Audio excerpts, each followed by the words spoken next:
You said in one of the dreams, one without Anton wrote that um,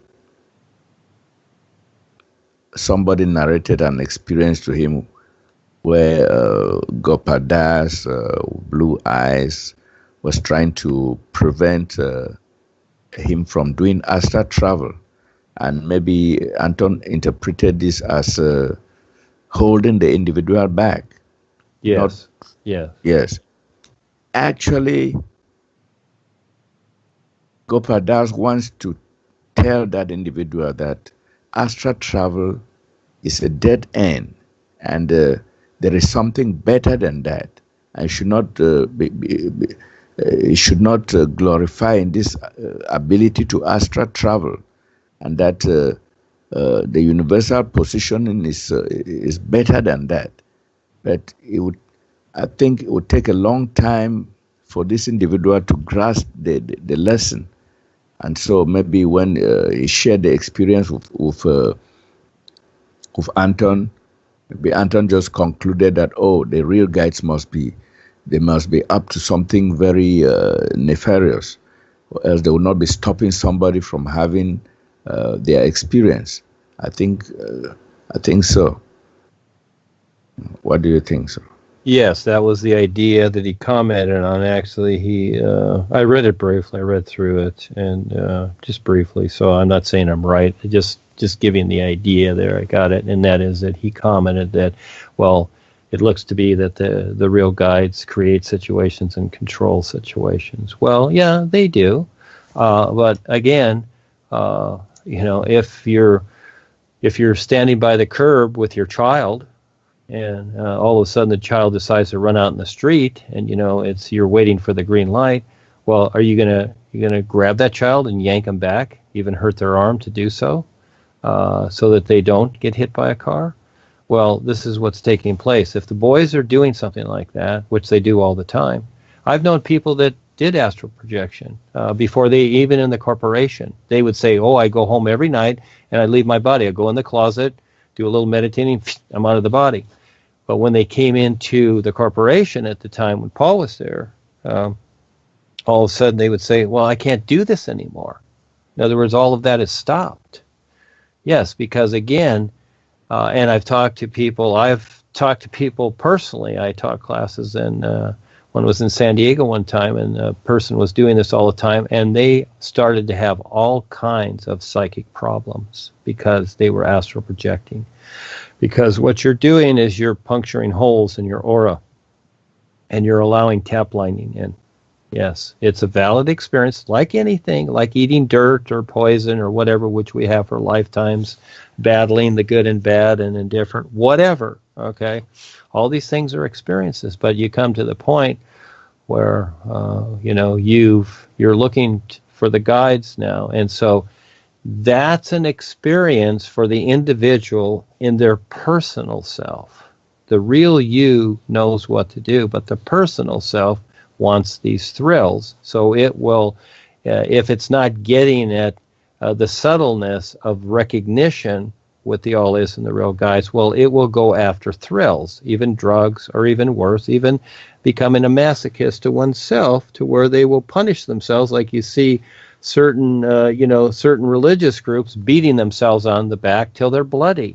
In other words, why are they doing this? Because they are not getting the experience, they are not getting the recognition that they could have and taking the time. So what they're doing is they're going the other way with it. And this is how astral projection and these things are: remote viewing, quantum leaping, whatever. Okay, it's all the same thing. It all sounds good. It's a big thrill, etc. And yes, it's fine. We have these abilities, and at times we will do these things.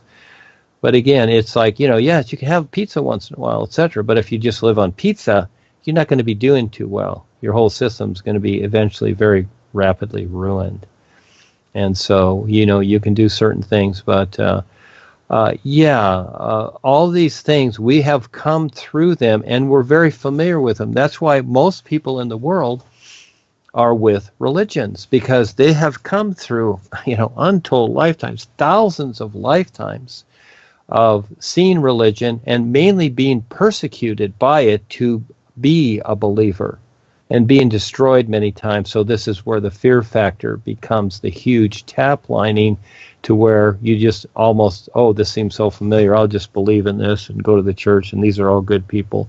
Well, again, because you've done it so many times, there's a part of you that's willing to constantly submit to it. It just becomes like, oh, gee, this feels like home to me, even though you may see through some of it. So, yeah, again, when people have experiences, I agree to their experiences. Fine, you can have any experience you want, but these ideas of all these things, these out of the body travel and whatever, yeah, but it's better to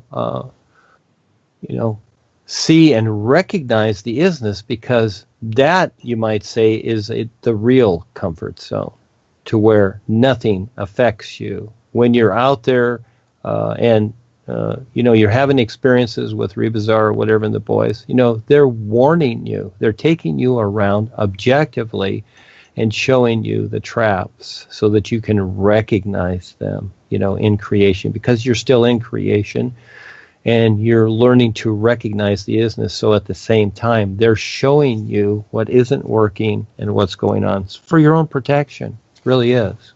So that you don't keep putting holes in your aura and being affected by it. Because after a while, it's just like your parents. They're going to take care of you for a while.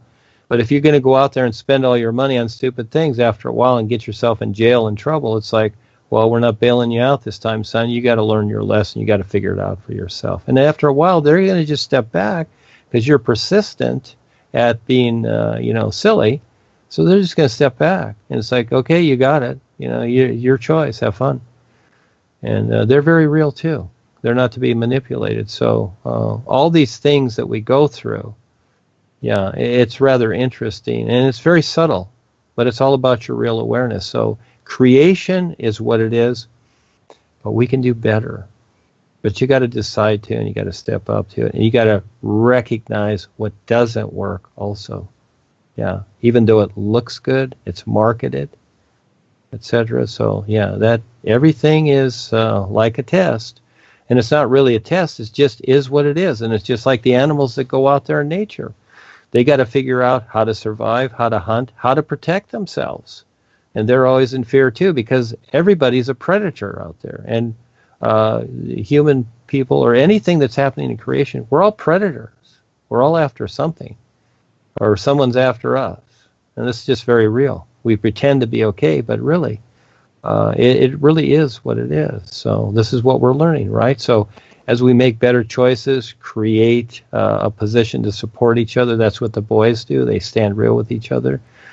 Then they have a real protection, and at the same time, they have the most fun because they're on their adventure through life. So we make it an adventure, we make it fun.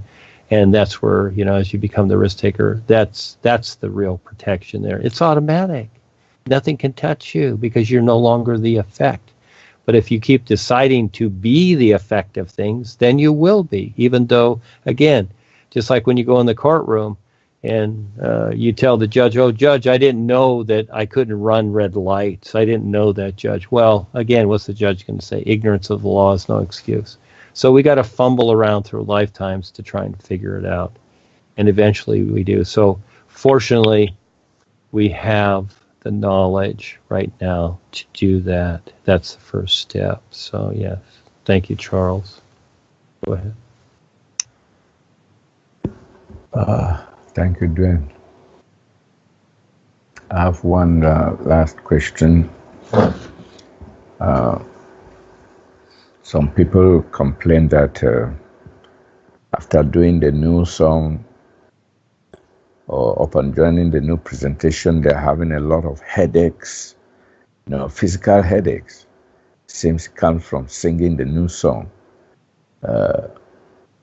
Is it the intense vibrations troubling them, or what? Because people are very superstitious. I'm not sure of where they are placing their feet.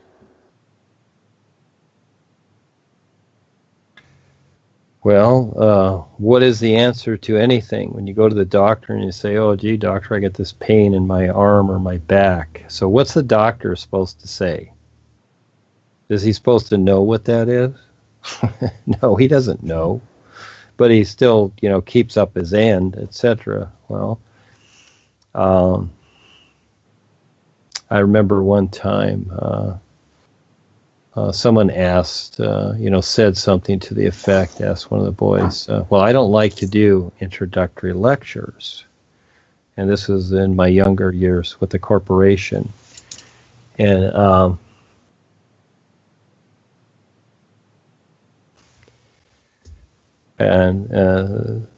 the individual said, well, don't do them. You see, so again, what can you tell a person? Okay, so I would probably say something like, well, what do you think it is? I would create a question right back at them. I would answer their question with a question because, again, they have their own experience. And you really have to, this is where the psychology of things comes into, to where, this is where psychologists sit down with people to figure out what's going on with them, because they have these situations and they go back and they trace it back. Well, we don't always have time to do that, and we're not here to figure out people's lives.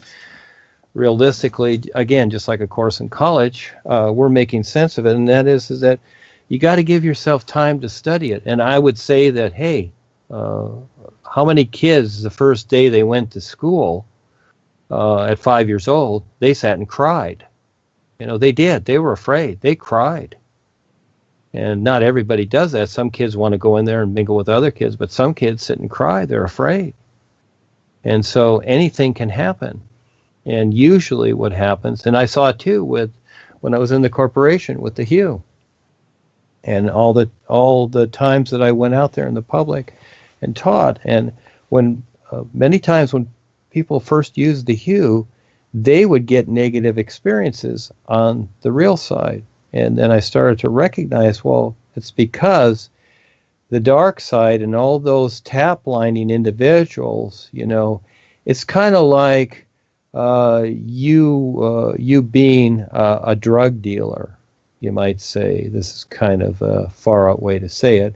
And all of a sudden you decide you don't want to distribute drugs anymore, but you've got these people that have been selling you drugs, and you're out there selling them, and you're making them money. And all of a sudden you decide, well, I don't want to do this anymore. They're going to come to you and they're going to say, why aren't you doing this? Why not? We want you to do it. And if you don't do it, we're going to get rid of you and your family or whatever, because or they're going to threaten them. And this is what happens. And so again, in this world today, I'm almost surprised that anything works, because of how bombarded we are with the poisoning and the Wi-Fi and all this nonsense. I'm surprised that any of us can function at all, Charles. So, again, when people are having certain experiences, they're usually so caught up in certain things they don't even see unconsciously, that this becomes a reflection to them all of a sudden. It's like a person that's lived in a cave all their lives, and all of a sudden they walk to the outside. Like people who've been in solitary confinement. They can't even walk outside because the sun's so bright.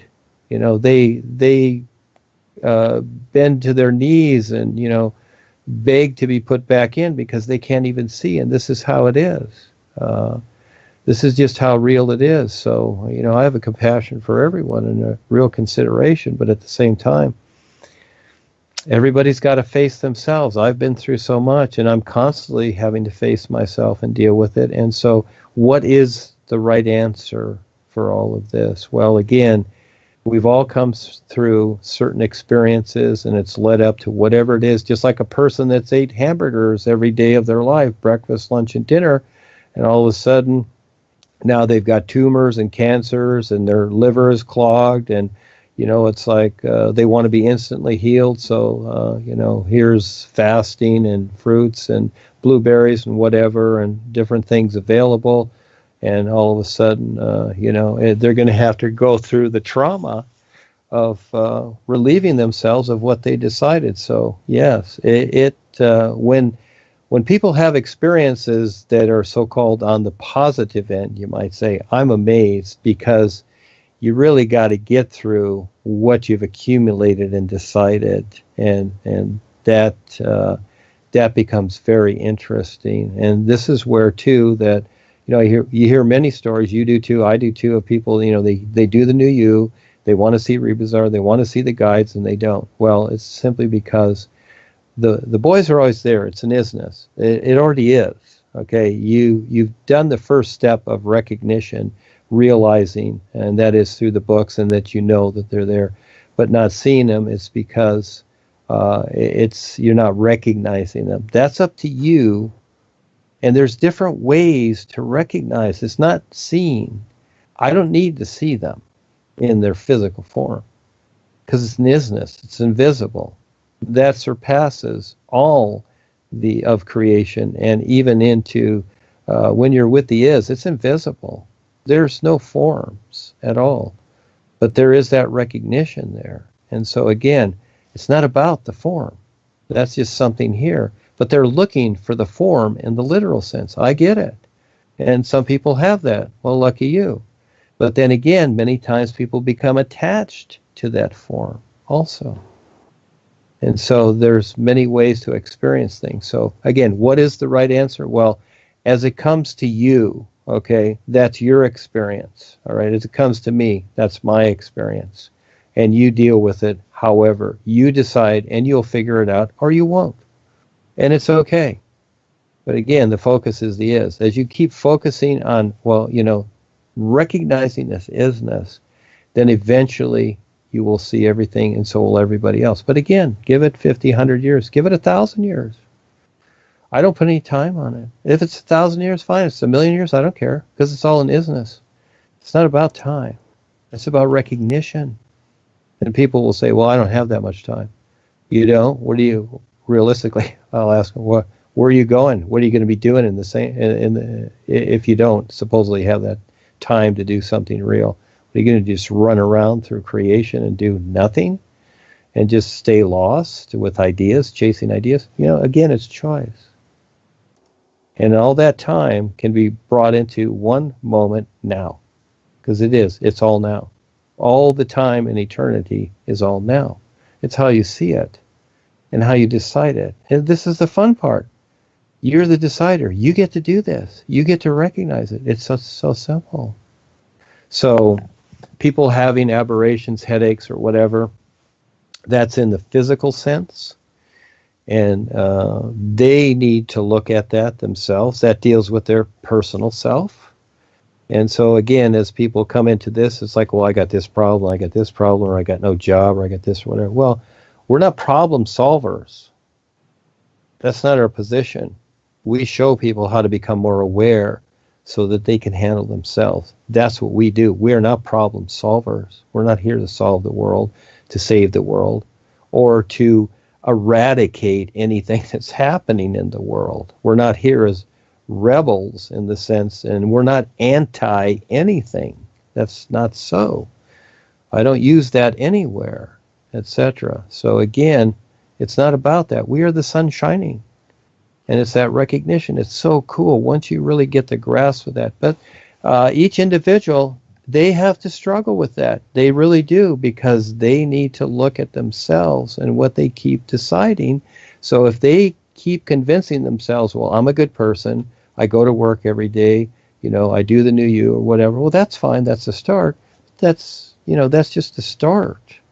And you're going to interpret so many things. So again, maybe it's all the nano particles they have within them that the new you, ignites them or does funny things to them in a certain way, and it affects the physical vehicle and the nervous system. You don't know. I mean, that's where the real side comes in, and showing the person. And sometimes you just have to live with the effect.